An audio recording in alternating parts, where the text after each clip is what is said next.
Halo pejalan sunyi, selamat datang di Jalan Sunyi, ruang berbagi ragam literasi, terutama sastra dan teater. Di video kali ini, saya akan membahas cara membaca sastra konvensional atau pendekatan yang familiar yang biasa digunakan untuk mengungkai atau mengurai karya sastra. Selain itu juga saya akan membahas cara menulis ketika membahas suatu karya sastra. Mempelajari teori sastra ini salah satu manfaatnya adalah latihan untuk menemukan banyak cara yang beragam atau berbeda ketika membaca suatu teks sastra atau ketika belajar membahas suatu teks sastra. Beberapa pendekatan mungkin ini akan terdengar akrab sehingga tampaknya bukan strategi khusus lagi lah dalam membahas suatu karya. Pendekatan lain mungkin tampak lebih kompleks setidaknya di tahap-tahap awal ketika kita membahas karya sastra. Di video ini saya akan coba membahas beberapa perspektif dalam membaca karya sastra. Perspektif-perspektif yang dibahas di sini mungkin ini nanti bisa berfungsi sebagai dasar dalam membahas suatu karya sastra. Beberapa perspektif pendekatan untuk membaca karya sastra yang akan dibahas di sini diantaranya pendekatan membaca teks dari sudut pandang sosial, melihat relasi karya sastra dengan sejarah dan biografi penulisnya misalnya. Lalu juga melihat sebagai representasi dari genre tertentu. Jadi melihat kesesuaian dari beberapa karya seorang penulis atau menyoroti bagaimana cara berpikir dalam karya-karya si penulis dengan cara membandingkan melihat apakah sebab akibat dan lain-lain. Yang pertama adalah pendekatan dengan perspektif sosial. Untuk membahas pembahasan ini kita perlu merenungkan lagi apakah kehidupan kita ini dijalani dalam keadaan yang terisolasi? Apakah kita ini hidup sendiri? Begitu ya. Saya kira tidak ada orang yang menjalani kehidupan yang benar-benar terisolasi.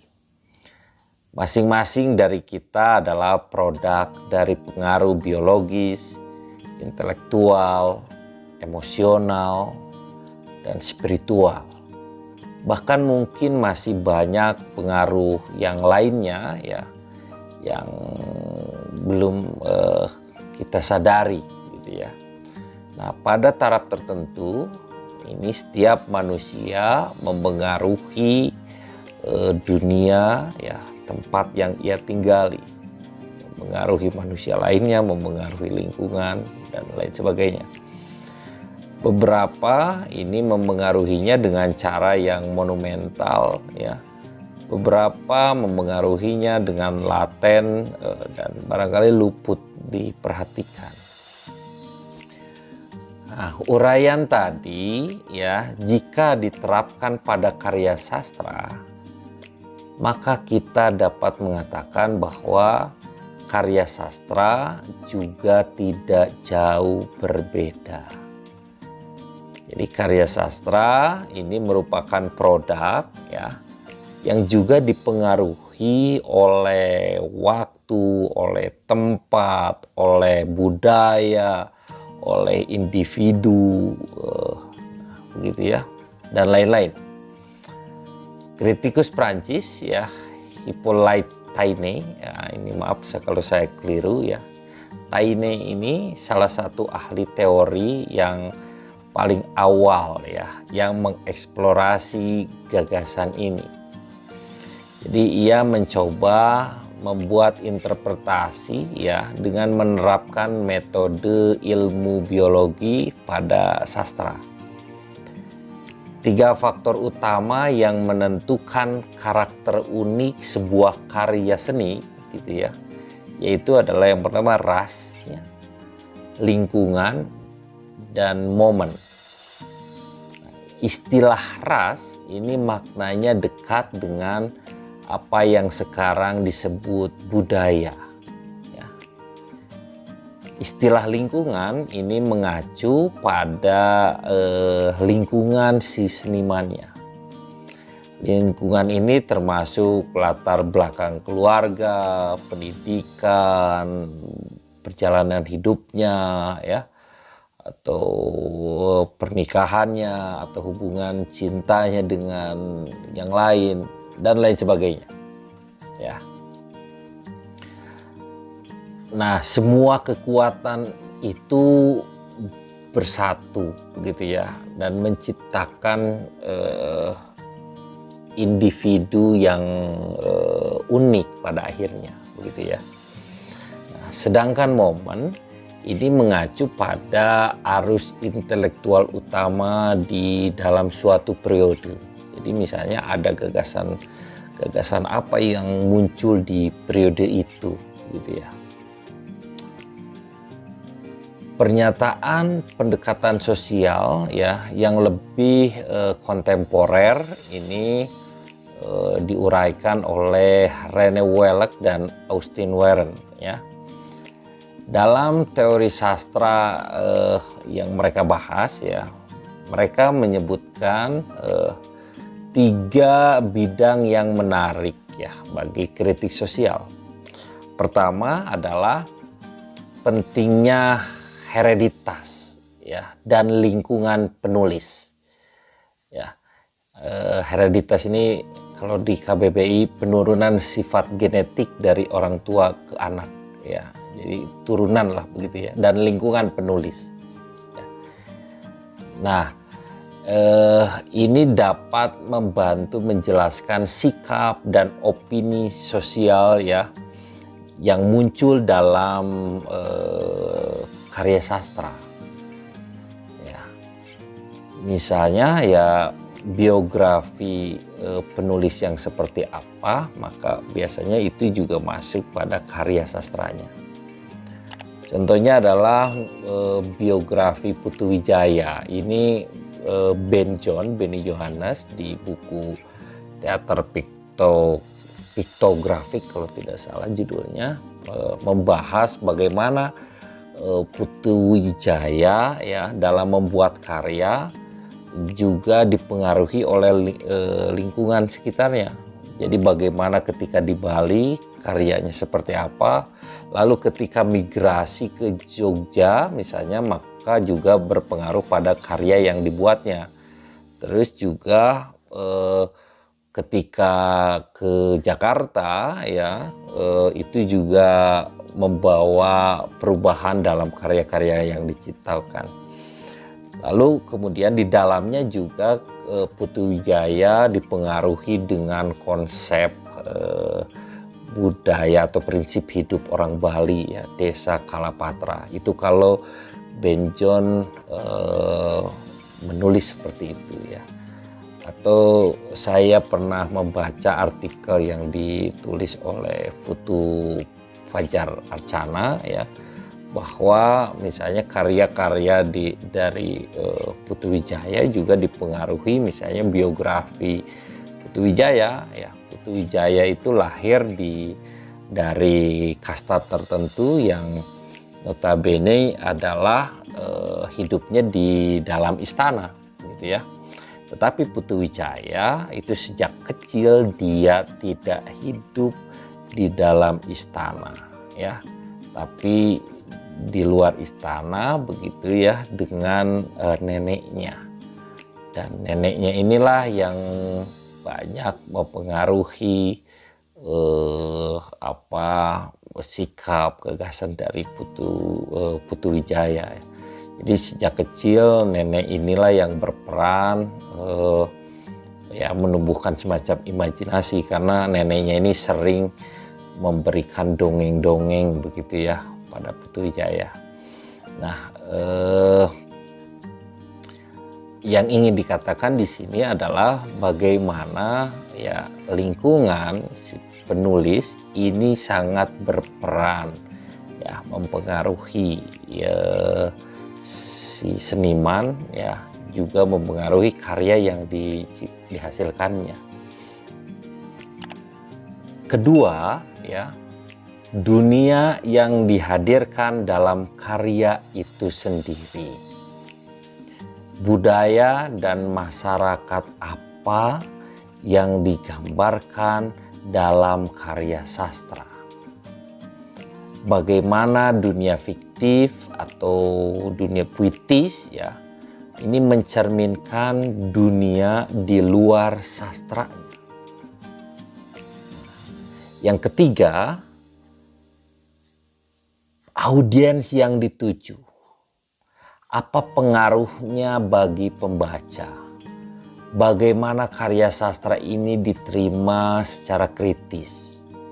Ya, nah, kajian ini dikenal ini sebagai resepsi sastra. Ya, pada kajian ini ya para kritikus itu tertarik ya bagaimana masyarakat pembaca ya pada periode yang berbeda ya dalam menanggapi suatu karya sastra. Misalnya karya sastra novel Dylan misalnya. Nah, itu sekarang dilihat bagaimana masyarakat bagaimana pembaca menanggapi karya itu. Lalu di periode yang lain dilihat juga masyarakat dalam menanggapi periode itu. Jadi membandingkan ya bagaimana respon dari pembaca. Pada pendekatan sosial ya, sejarah dan biografi ini masih sering digunakan sebagai sarana utama untuk mendekati teks sastra ya. Jadi banyak orang masih menganggap bahwa sejarah dan biografi ini dapat membantu ya untuk memperluas pemahaman ya terkait prosa, puisi atau drama begitu ya. Salah satu alasan terpenting mengapa sejarah dan biografi ini bermanfaat adalah karena pengetahuan ya tentang masa lalu ini dapat memberi pembaca sebuah cara untuk memahami lebih dalam, untuk memahami lebih jelas bahasa yang digunakan, gagasan yang diungkapkan, dan tujuan sastranya. Jadi mengetahui sesuatu ya yang terkait dengan sejarah dan biografi itu dapat menjelaskan juga asal-usul sebuah karya tertentu dan juga dapat memperjelas sumber pandangan penulisnya. Singkatnya, melalui pemahaman sejarah dan biografi ini dapat menunjukkan kepada kita ya mengapa penulis menciptakan sesuatu ya atau menciptakan suatu karya sastra gitu ya. Nah, ketika kita membahas karya sastra menggunakan pendekatan sejarah biografis ya, kita dapat memunculkan pertanyaan-pertanyaan misalnya apakah peristiwa dalam plot di dalam karya sastra ini berdasarkan pengalaman penulis sendiri, misalnya ya, di mana karya ini sesuai dengan kronologi dari karya sastra, atau berapa umur penulis ketika teks itu ditulis, atau apakah latar waktu dan tempat ya yang terdapat dalam karya sastra itu merupakan tempat dan waktu penulis sendiri, gitu ya, yang pernah dialami oleh penulis sendiri. Jika tidak, bagaimana si penulis ini mengetahui hal itu, ya? Apakah melalui perjalanan petualangan, atau dengan cara membaca, atau riset, atau dengan hal lain? Atau misalnya apakah ada tokoh yang berdasarkan orang yang penulis kenal? Apakah misalnya temannya atau seperti apa? Apakah salah satu tokoh diciptakan ini oleh penulisnya sendiri misalnya ya? Lalu pertanyaan lain misalnya yang bisa dimunculkan, bagaimana isu-isu yang dibahas atau konflik yang digambarkan? Apakah mencerminkan masalah pada zaman saat penulis menulis karya itu? Ada kesesuaian atau tidak, gitu ya? Apa sikap penulis ya, baik tersirat maupun tersurat ya, yang terdapat di dalam karya sastranya? Nah, mengapa si penulis ini memiliki sikap itu, atau kenapa begitu peduli ya dengan sikap itu? Pertanyaan yang lain ya, apakah ada penulis lain atau teks lain yang memengaruhi si penulis dalam penciptaan karya sastranya? Nah, itu ya, barangkali di luar itu masih banyak pertanyaan-pertanyaan yang bisa diungkapkan ya, dan pertanyaan ini ya sedikit banyak akan membantu kita dalam memahami lebih dalam dari suatu teks sastra, gitu. Kita beralih ke pendekatan selanjutnya ya. Kalau tadi kita sudah membahas bagaimana ketika membahas karya sastra, menganalisis karya sastra menggunakan pendekatan sosial ya. Dan sekarang adalah melalui pendekatan efek genrenya atau melihat bentuknya ya dari satu karya sastra. Nah, ini adalah studi genre ini ya agak lebih awal begitu ya kalau dalam perkembangan analisis sastra gitu ya. Aristoteles ini mengatakan bahwa ya karya seni puisi itu adalah tiruan atau representasi dari realitas. Ia mengelompokkan karya sastra ini menurut sarana, objek, dan cara mengimitasinya. Istilah sarana ini mengacu pada medium karyanya, misalnya mediumnya apa? Musik, prosa, syair, gitu ya. Objek ini mengacu pada sifat situasi atau karakter yang ditirunya. Dan cara adalah sudut pandang ya, yang dapat berupa suara karakter, suara tokoh, suara penulis sendiri, atau suara aktor. Nah, ingat bahwa Aristoteles itu mendefinisikan misalnya tragedi ini berkaitan dengan tindakan yang sangat besar. Nah, itu objeknya melalui bahasa yang artistik. Nah, itu sarananya ya. dan disajikan dalam bentuk yang dramatis, bukan naratif. Nah, itu caranya.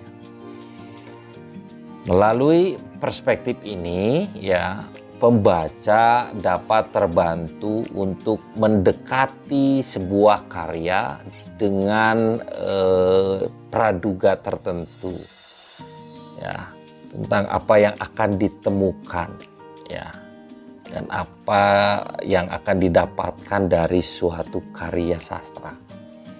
Jadi dengan mengetahui terlebih dahulu unsur-unsur yang biasa ditemukan dalam prosa atau puisi, misalnya seperti apa bentuknya, ya.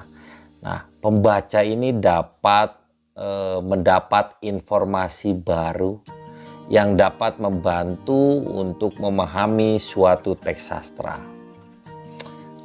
Sebaliknya, jika keliru dalam mengkategorikan suatu karya, ini dapat mengakibatkan kesalahan membaca, ya, bahkan bisa serius gitu, bisa fatal. Misalnya mengharapkan misalnya puisi lirik ini memiliki keagungan epik di dalamnya. Nah, itu akan menghalangi, ya, dalam menikmati puisi lirik, ya. Agak terganggu nantinya kalau harapannya seperti itu.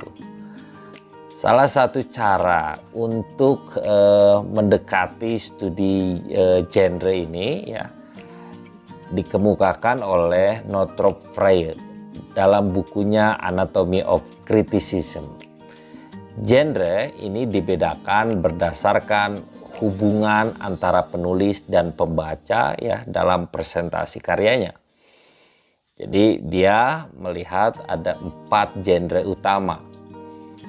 Pertama adalah epos, di mana penyair, penulis berbicara atau membacakan karyanya kepada audiens. Drama, ya, kata-kata si penulis, si seniman itu diucapkan oleh karakter di depan audiens. Lirik, ya, di mana ini audiens seolah-olah mendengar sesuatu yang puitis ini, tapi tidak mengarahkan karya itu, ya, kepada audiens, gitu, ya. Nah, dan fiksi ini di mana seniman menulis, ya, karya sastra kepada audiens yang membaca.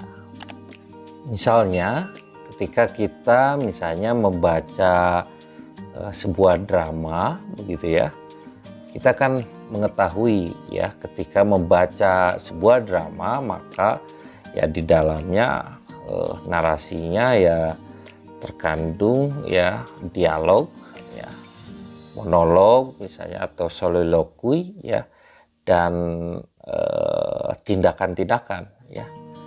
Jadi kalau dalam drama kan tidak ada deskripsi atau komentar penulis.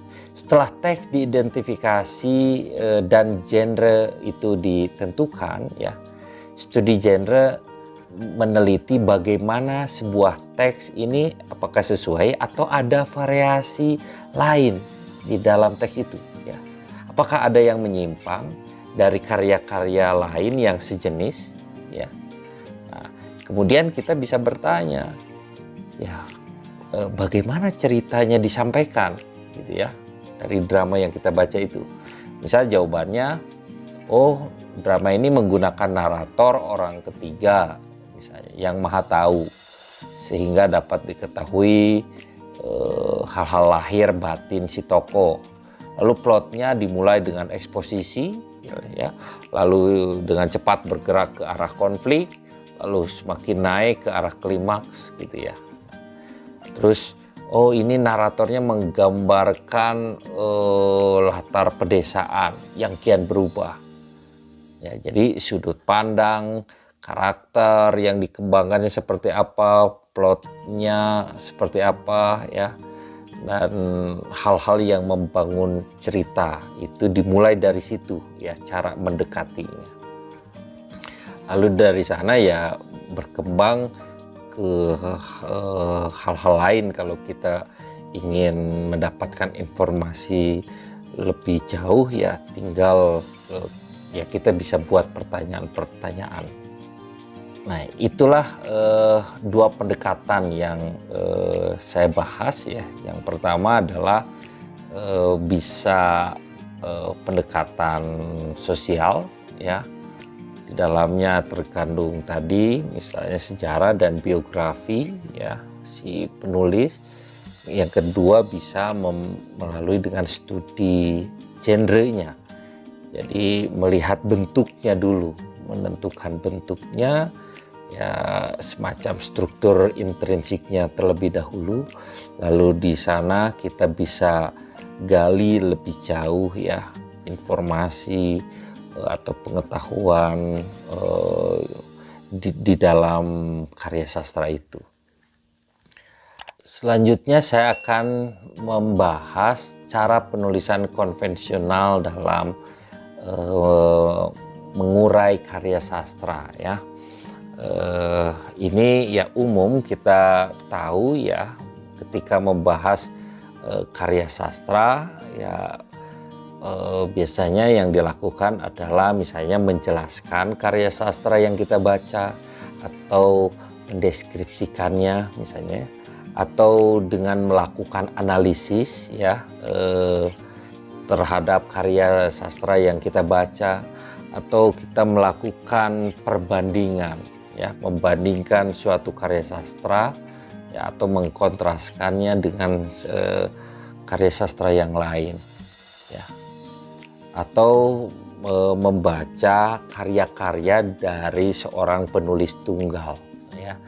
Ya, semuanya itu yang mengharuskan kita untuk memberikan tanggapan, argumen ya terkait ya topik-topik yang dibaca begitu ya. Yang pertama adalah penjelasan. Sebuah penjelasan ya biasanya membahas sebuah karya ya yang cukup singkat ya, atau ini hanya satu bagian aja dari hal yang lebih besar ya. Nah, di dalamnya Anda diharapkan ya menyajikan interpretasi karya ya, menjelaskan maknanya atau menunjukkan bagaimana penulis ya ingin mencapai efek tertentu ya.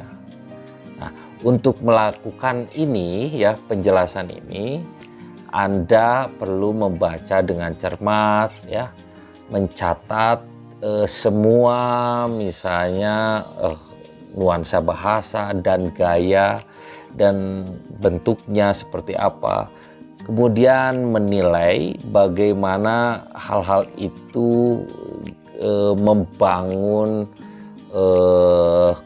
keseluruhan dari karya sastra itu ya. Penting untuk diingat bahwa penjelasan atau menjelaskan karya sastra yang kita baca itu bukan ringkasan ya, bukan ringkasan, berbeda dengan ringkasan. Artinya penjelasan ini bukan pembacaan alur secara singkat ya.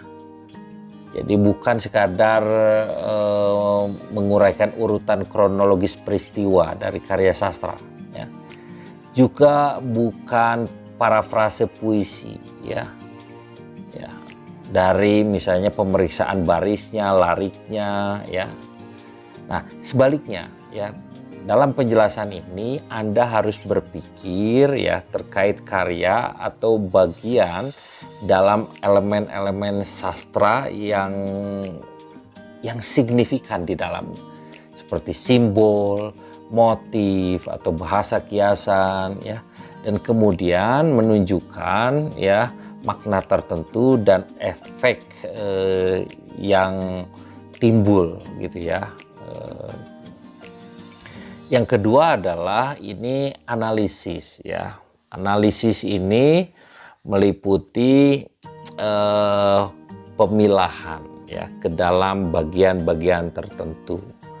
Kemudian mencatat bagaimana bagian-bagian itu berhubungan atau menjalin keutuhan ya. Misal jika Anda diminta untuk menganalisis tokoh dalam karya sastra, Anda akan menyoroti beberapa aspek. Misal seperti aspek latar belakangnya, keluarganya, tekanan atau konfliknya, ya, sosialnya, pendidikannya, dan pengalamannya. Analisis ini merupakan sebuah proses, bukan entitas tunggal yang final atau bukan sesuatu yang tidak berubah. Jadi dalam sebuah analisis Anda ya tidak akan bisa membahas segala aspek dari sebuah karya dan juga tidak perlu ya. Jadi sebaliknya ya, ketika kita menganalisis Anda perlu membatasi terlebih dahulu ya isu-isu yang menurut Anda penting ya dalam analisis Anda. Ketiga adalah perbandingan. Kemampuan membandingkan dapat menunjukkan pengetahuan seseorang ya terkait beberapa topik dalam satu pertanyaan. Jadi, perbandingan juga dapat membuktikan kemampuan berpikir kritis seseorang. Karena di dalamnya ini ada upaya untuk menilai tentang persamaannya dan perbedaan ya dari dua hal atau lebih gitu ya. Ketika Anda mencoba membandingkan, sebaiknya Anda mulai dengan membuat daftar sederhana tentang bagaimana kedua topik ini serupa dan atau berbeda secara signifikan gitu. Jika Anda membandingkan dua karya, keduanya harus memiliki kesamaan yang bermakna. Misalnya subjeknya, penulisnya, atau latar.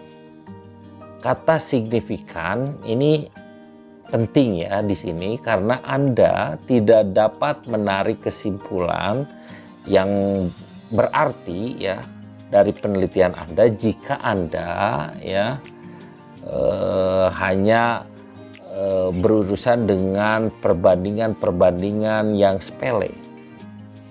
Jadi hal-hal yang signifikan ini penting ya dan juga dapat memudahkan Anda ini menarik kesimpulan yang lebih baik, yang lebih kuat, yang lebih urgent, lebih penting gitu ya, atau lebih diinginkan.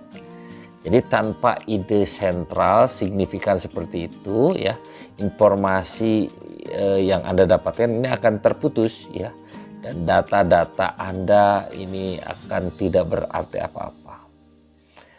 Ada beberapa cara berbeda ya untuk menyajikan kesimpulan.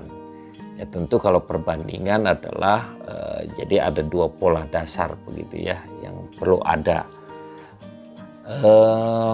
Misalnya begini, misalnya Anda membandingkan cerpen Putu Wijaya ya dengan menggunakan pola pertama ya yang dijelaskan tadi ya.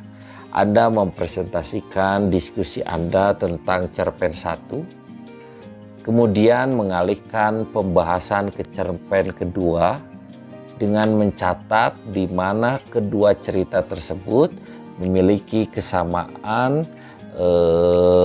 yang bermakna, tetapi juga memiliki perbedaan dalam ceritanya. Pola kedua ini menyajikan satu informasi di setiap cerita. Misalnya, Anda dapat mendiskusikan ya, atau membahas latar setiap cerita. Lalu simbolismenya seperti apa? Lalu diikuti dengan temanya seperti apa? Tentu saja harus ada hubungan yang kuat ya antara elemen-elemen yang Anda pilih itu untuk diperiksa.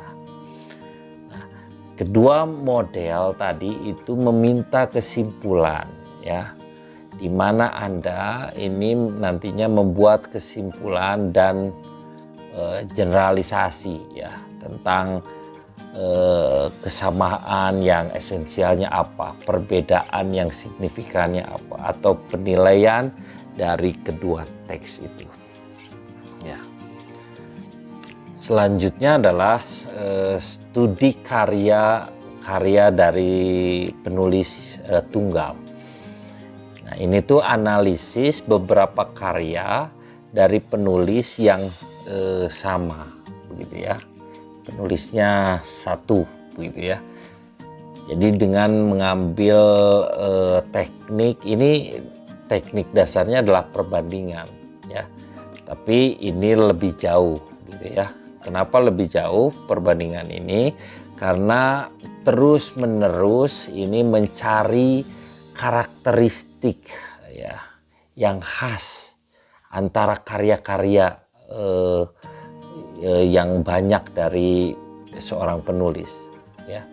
Jadi mencari apakah ada variasi atau perubahan ya. Dan Anda akan mencoba untuk menemukan kekhasan kreatif dari si penulis. Kira-kira apa yang membuatnya unik? Apa yang membuatnya khas begitu ya. Terlepas dari beberapa banyak karya oleh satu penulis yang dipilih untuk dianalisis, Anda harus mempersiapkan diri ya dengan membaca sebanyak mungkin. Ya. Semakin banyak Anda membaca karya seorang penulis, semakin mudah bagi Anda untuk mengidentifikasi sikap, kepedulian atau wacana dan atau strategi yang khas dari penulis. Topik dari studi semacam itu sangat banyak. Misalnya Anda dapat memusatkan perhatian ya pada tema atau masalah tertentu ya, atau sikap yang kira-kira berulang, atau nilai-nilai sosial apa begitu ya, atau karakteristik atau gaya yang berulang, atau refleksi dari pengalaman penulis sendiri. Nah, semuanya itu ya berusaha ya untuk melacak atau memeriksa kekhasan melalui beberapa karya dari penulis yang sama. Pendekatan untuk membaca teks dan menulis analisis sastra yang dijelaskan di video ini mungkin bukan hal baru bagi Anda, mengingat ya pendekatan-pendekatan tersebut telah menjadi metode pengajaran yang standar ya di sekolah atau di kampus ya selama bertahun-tahun. Nah, pemahaman terkait pendekatan-pendekatan itu dapat menjadi awal yang baik ya untuk memulai eksplorasi sastra ya, eksplorasi dalam membaca karya sastra, dan dapat menjadi sarana yang valid ya untuk memperluas pendekatan-pendekatan sastra lainnya. Demikianlah pembahasan kali ini, semoga bermanfaat. Jika ada tambahan referensi atau komentar lainnya silahkan tuliskan di kolom komentar. Mohon maaf atas segala kekurangannya. Sampai jumpa di video selanjutnya.